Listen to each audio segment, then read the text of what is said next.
You are listening to Radio Long Island City, recorded at our studios near Hell Gate, 9 kilometers north of the Harbor Hill Moraine. And now, the Observatory. The Observatory, Thursday the 2nd of October 2025.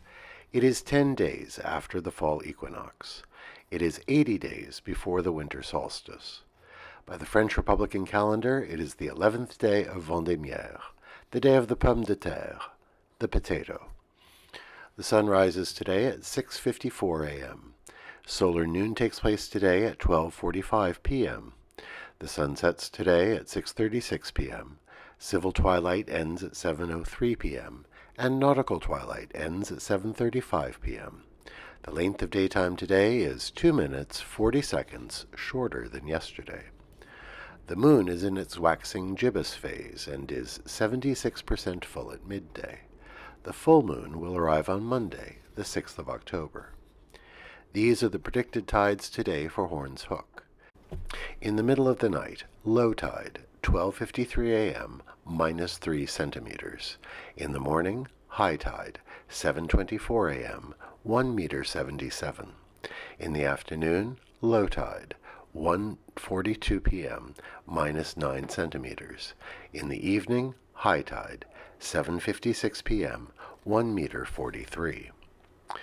In our shared realm of plants and animals, porcelain berries are ripening. These vines, also known as Amur pepper vines and wild grapes, are native to eastern and southern Asia. They were introduced to the United States in the 1870s as an ornamental plant. Their berries, perfect spheres the size of pearls, turn iridescent blue and purple, and are indeed very beautiful. Whether they are edible is debated. Some sources label them as poisonous to humans, while others say that they are edible, but mushy and dull to the taste.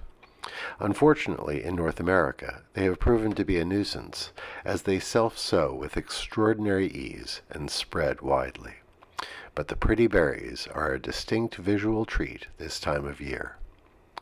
Commemorations. On this day in 1967, Thurgood Marshall was sworn in as a Justice of the United States Supreme Court. The distinguished civil rights lawyer was the first black member of the court. He was appointed by President Lyndon Johnson. A day of infamy. On this day in 2018, the journalist Jamal Khashoggi was assassinated inside the Saudi consulate in Istanbul, Turkey. Khashoggi had been the editor of the Saudi Arabian newspaper Al Watan, but he fled Saudi Arabia in 2017. As a reporter and commentator for the Washington Post, he wrote many articles critical of the Saudi government. On a routine visit to the consulate, he disappeared. Later investigations showed that he had been strangled and his body dismembered and disposed of by agents of the Saudi state. On this day in 1869, Mohandas Gandhi was born in Gujarat in India. He trained as a lawyer in London, the very heart of the British Empire. But a long sojourn in South Africa eventually impressed on him that as an Indian he could never aspire to equality within the imperial system. By the time he returned to India in 1915, he was committed as a foe of colonialism. His whole life thereafter was dedicated to Indian self-determination. What of course set Gandhi apart from so many anti-colonial fighters was that his struggle was rooted in a deeply philosophical understanding of the problem. His personal life was frugal to a fault, and he rejected European clothes, preferring a simple outfit of homespun cloth.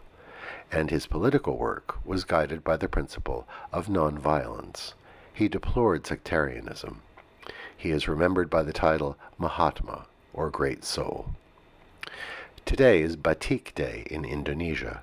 It celebrates the traditional cloth originating on the island of Java. Today is also the International Day of Nonviolence, celebrated on Gandhi's birthday. Nonviolence is not passivity or weakness in the face of oppression. Hear what Gandhi wrote of it. Nonviolence, in its dynamic condition, means conscious suffering. It does not mean meek submission to the will of the evildoer, but it means the putting of one's whole soul against the will of the tyrant. Alternate side of the street parking is suspended today in New York City for Yom Kippur. And that is the Observatory, Thursday the 2nd of October, 2025.